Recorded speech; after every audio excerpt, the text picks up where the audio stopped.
When you're planning for retirement, figuring out how much you want to spend each year is one of the most important steps. And a lot of people arrive at a goal of 100,000 per year. So that's what we're going to talk about in the next couple of minutes. We'll go through an example of how that might look. You'll see exactly how you can calculate this for yourself. And if you look in the description, I've included some tools and resources that can help you go through all of this with your own numbers. But before we go through those numbers, we want to make sure that we're using the right goal. I don't want you to start down the wrong path and end up having difficulties because of that. A lot of people pick 100,000 because it's a nice round number, but here's what happens. If you pick a number that's too high, and it is better to be too high than too low, you might end up having to work longer or deprive yourself and your loved ones of making memories or giving money away or just enjoying yourself. So we want it to be the right amount. Obviously, location matters. So if you are in some of those coastal cities or high cost areas,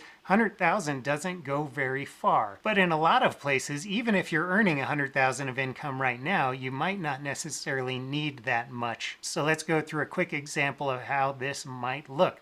Let's say that you do earn 100,000 currently. We will assume that you are contributing to retirement, so let's just go with 19,500, the current maximum, and that's ignoring any catch-ups or any inflation adjustments, just 19,500 to keep it simple, so you don't spend that, of course. And then there are payroll taxes of about 7.5%. This chart isn't showing the $500 increments, but they're there. So based on that pre-tax contribution of 19,500, just wanted to make the taxes as small as possible, but they might be higher. Using an oversimplified calculation here, you would owe about $10,000 in federal income taxes, and that of course ignores maybe state and local taxes if you have those.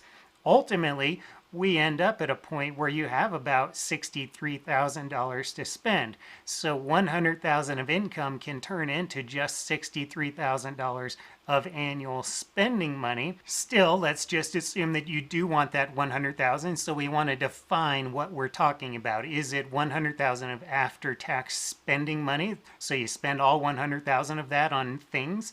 Or is it 100,000 of withdrawals? Or is it 100,000 of income counting Social Security? You just have to get really specific about what we're working with. And it's also important to remember that your costs might change over time. So there's some research to say that perhaps spending declines in retirement, even as healthcare spending can increase. So it kind of depends on a lot of things. And you might have, let's say, a mortgage that you pay off 5 or 10 years into retirement, and that would reduce the amount that you need to spend each year. So again, just have to get really specific about what it is you want this 100,000 to look like. Now, a first step might be to adjust things for inflation, or at least be mindful of inflation. So if you're retiring right now, that 100,000 is probably what you need this year or next year. But over the years, you will probably want to increase that amount of income so that you can keep up with rising prices as inflation causes things to get more expensive. But if you're going to retire in 5 or 10 years, you need to adjust that 100,000, because whatever 100,000 buys today, it's probably not going to buy the same thing in the future. So if we look at 5 years out at 2%, 2.5% inflation, it's about $113,000. And 10 years out, we're talking $128,000. So that would be your spending goal as you adjust for inflation. And there are a lot of calculators that can help you figure this out. Now, just a quick friendly reminder that this is just one video and it can't possibly cover everything. So please consult with a professional, talk with a tax advisor, talk with a financial planner, and that way you reduce the chances of having any problems. The next step, and by the way, remember that down in the description, you've got some tools and resources to help you calculate these things with your own numbers. The next step is going to be looking at whatever income sources you have. So you might have Social Security or pension income, and that's going to reduce what you need to withdraw from your retirement savings. So back to our goal of $100,000, let's say that you get $2,000 a month of Social Security. The average income is just about $18,000 per year, but if you're accustomed to living on 6 figures, let's say you've got a little bit better benefit than that. So 2,000 a month, we can reduce what you need by 24,000. That leaves $76,000 of withdrawals that we're going to need to generate from your retirement assets. Once we have that number, that $76,000 goal of withdrawals, then we can start calculating maybe a lump sum that you might need. And there are a number of different ways to do that. When I work with clients, I have maybe some more robust programs that help us go through that.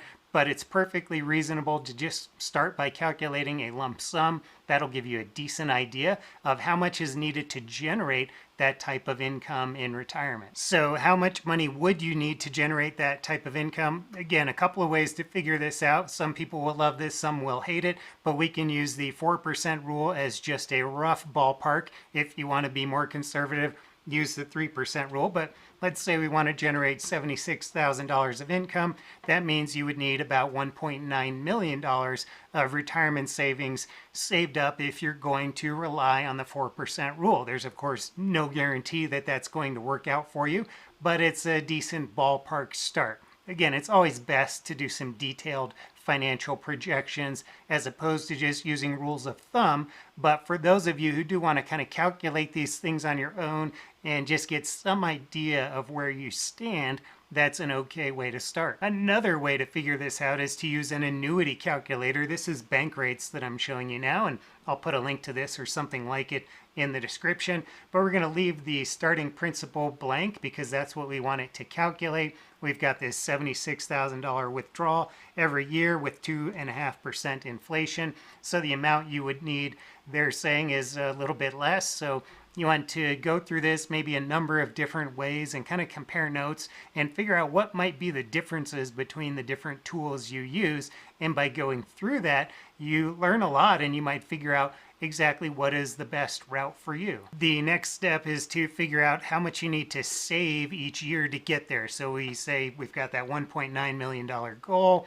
Let's say you're going to earn 5%. You've got 15 years to go, and maybe you have $650,000 saved up. If that's the case, you would need to save about $25,000 per year.